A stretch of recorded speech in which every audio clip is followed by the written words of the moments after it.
Sir Isaac Newton, Principios matemáticos. Este es el libro que todo físico debe tener porque este es la fundación de nuestra ciencia. Sir Isaac Newton escribió los Principia Mathematica y en ellos estableció todo lo que se debe de hacer en la ciencia moderna, en la física moderna. La modelación matemática, estableció lo que es la observación del movimiento instantáneo. Es una obra basada en todo lo que se había hecho antes, desde Kant, Copérnico, Galileo, usar las matemáticas para obtener una imagen de la realidad, la cual se pueda modelar y se pueda comprender de esa forma.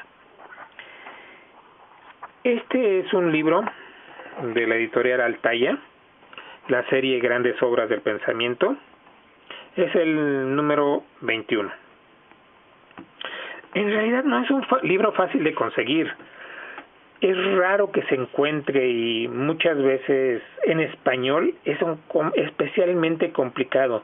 Antes de que yo pudiera conseguir este libro, tenía uno, creo que era de Crescent, en inglés, pero era una versión económica donde venía todo, pero era un librito chiquito y con papel muy, muy feo. Esta edición es de lujo, con pasta dura, magnífico papel. Es extraordinario este libro. Como ya lo dije, todavía el de Gandhi, cuando lo compré, 1997. No, 97, yo no estaba aquí. Bueno, es un excelente libro.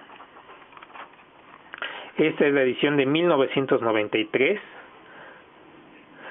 Supongo que debe haber aparecido en México o en alguna colección. Este libro lo compré en la Gandhi.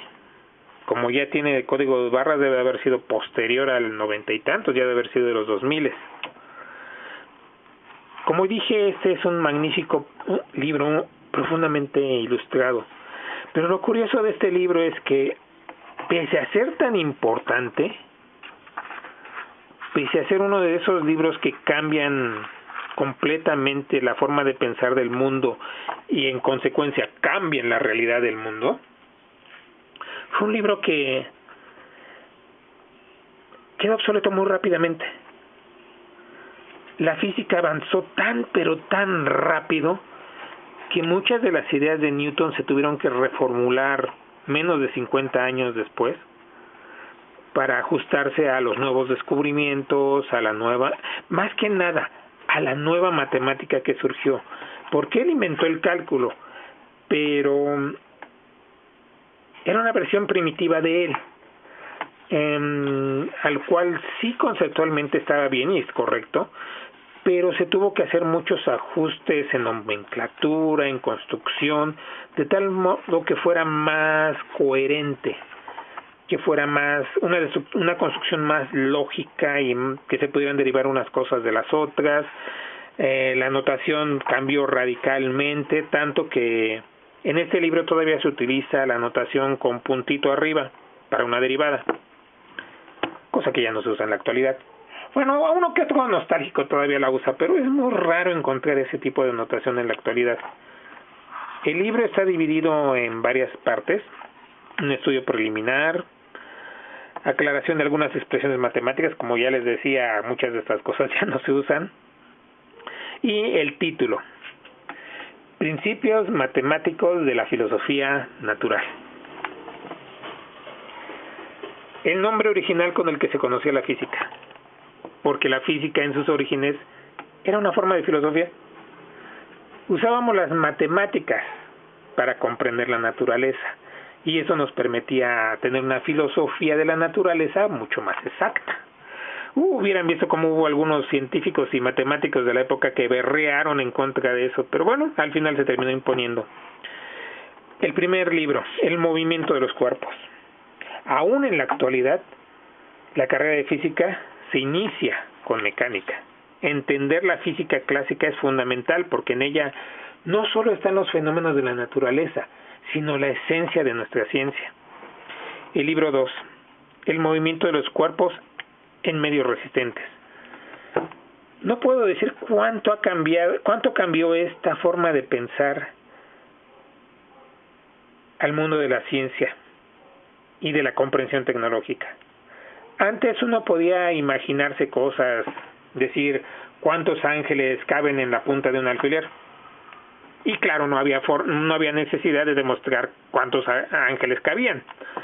Pero la física, si bien inicia con cosas conceptuales como el primer capítulo, el movimiento y, por ejemplo, si uno suelta una pelota, qué velocidad va a caer, en cuánto tiempo va a caer, a qué aceleración va a caer, etcétera, etcétera, etcétera.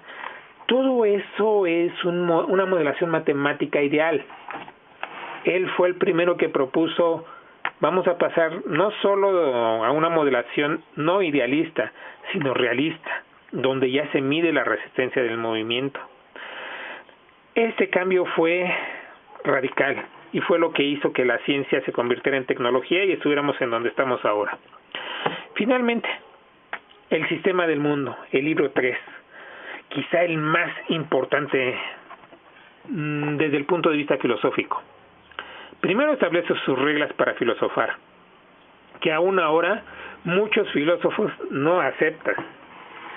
Después los fenómenos, las proposiciones, un ejemplo que da del movimiento de los nodos de la luna y un escolio general. Esta es una joya. Como ya lo dije, fue rebasado muy rápidamente y en la actualidad ni siquiera se utiliza para enseñanza en las universidades. Es más, creo que ni siquiera en la materia de historia de la física se le menciona, pero pues en realidad cuando uno lee el libro se da cuenta de que sí, hay muchas cosas que han quedado obsoletas tanto en el lenguaje matemático como en la concepción. Ahora, por ejemplo, antes de un corolario tenemos que establecer muchas reglas matemáticas que en aquel entonces no eran necesarias, porque se asumía que quien leía el libro era muy culto.